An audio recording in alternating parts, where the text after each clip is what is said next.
Oi gente, a paz do Senhor, bem-vindos a mais um vídeo aqui no Além da Canção e hoje leremos o capítulo 22.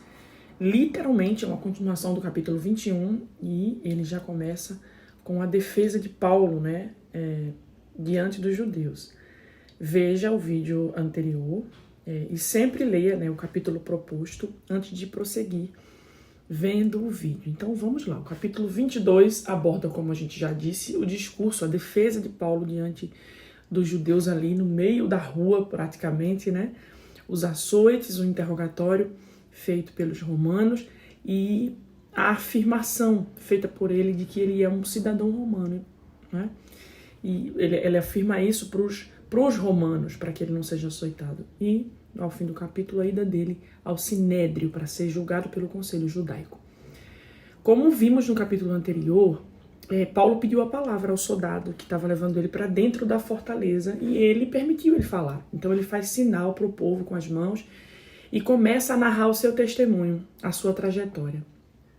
Perceba que o texto menciona que Paulo falou aos seus conterrâneos em hebraico, na língua deles, fazendo eles lembrarem que ele não era um gentio, mas também era um hebreu.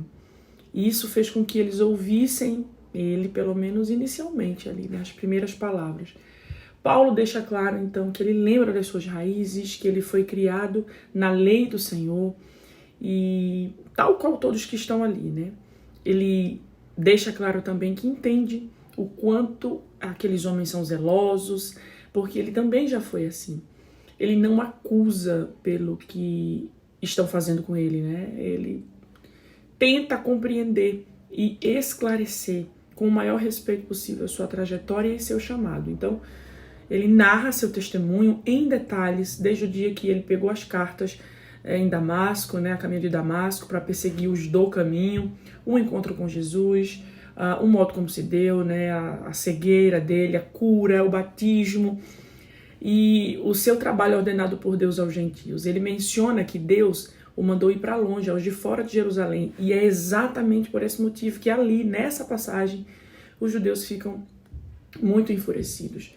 Perceba que o verso 22 menciona que o ouviram até ali, até ele mencionar os gentios. E aí acontece por um motivo. Os judeus, eles não odiavam os gentios, eles até permitiam que os gentios adorassem a Deus no átrio dos gentios. Um gentio podia até se tornar um prosélito, reconhecido como judeu, sendo circuncidado e obedecendo às leis de Moisés. Mas, e aí fica claro que nessa passagem, o fato de eles estarem irritados não é porque os gentios estão adorando a Deus, mas com a ideia de eles terem os mesmos direitos diante de Deus sem se converterem ao judaísmo.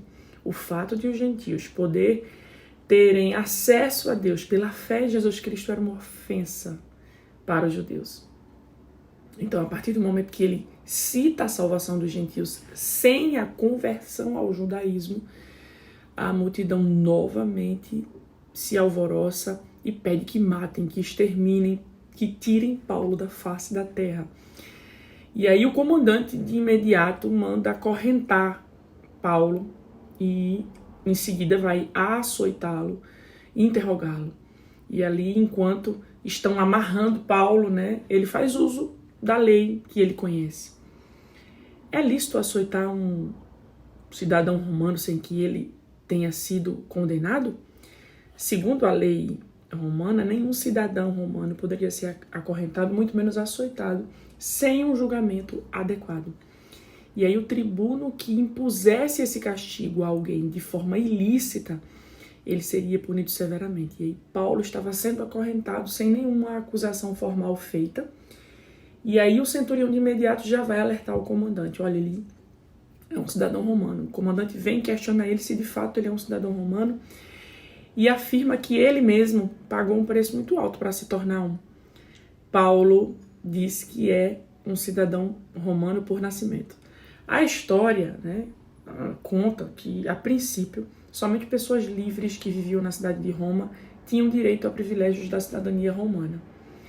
Mas aí o tempo passou e a cidadania romana foi conferida a alguns que viviam no Império Romano. Às vezes, o imperador oferecia essa cidadania para algumas pessoas que haviam prestado algum serviço extraordinário a Roma, etc.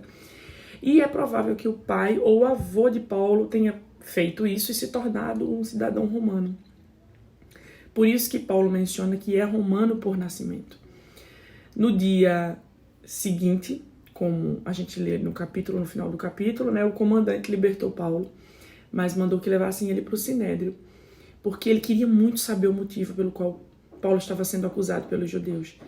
Agora Paulo fará sua defesa entre os seus, e a gente vai ver mais a respeito, né, dessa defesa no próximo devocional, que é o próximo capítulo. Eu quero refletir com vocês o seguinte, Paulo fez uso do conhecimento que ele tinha a respeito da lei, e isso, pelo menos por hora, o livrou de ser açoitado injustamente.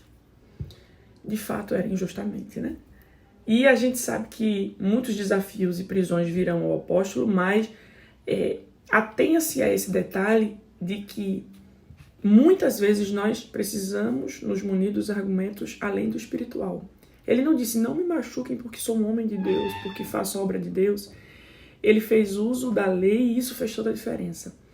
E aí fica o aprendizado. Eu e você devemos estar sempre atentos a livramentos, a possibilidades que já estão disponíveis para nós, para resolver os nossos problemas em determinadas situações. Às vezes o nosso silêncio, a nossa timidez, nos coloca em provações que poderiam ser evitadas. É claro que aqui é uma reflexão e uma aplicação muito ampla, né? São muitas as situações e cada uma requer um posicionamento sábio, né? Não é a tudo que se aplica. Mas eu gosto de deixar isso na minha mente, de que sim, eu como crente posso e devo me munir de argumentos, defesas e posicionamentos que eu tenho direito. Com o devido respeito, não é? Mas assumindo, tomando posse daquilo que é meu e declarando argumentos, os meus argumentos e as minhas defesas ou convicções. Você concorda comigo? No fim das contas, ser crente não é ser besta, né? E com isso eu termino esse devocional com essa reflexão forte, né? Que a gente possa manter isso em mente. Claro que analisando as situações, quando precisar nos defender, baseado naquilo que já está disponível para nós e que é um direito nosso, façamos isso tal qual o nosso irmão Paulo. Vamos orar? Pai, muito obrigado por mais uma vez nos reunir em Tua Palavra para aprendermos, para sermos guiados, transformados e em Ti cada vez mais moldados. Nós te agradecemos porque a Tua Palavra nos orienta em todas as áreas da nossa vida. Tu és bom, Pai. Obrigada pelo Teu cuidado, pelo Teu amor. Ensina-nos a cada vez mais sermos ousados e usarmos aquilo que já está disponível para nós como bons cidadãos que somos. Obrigado por tudo, em nome de Jesus. Amém e amém. Deus abençoe e até o próximo devocional.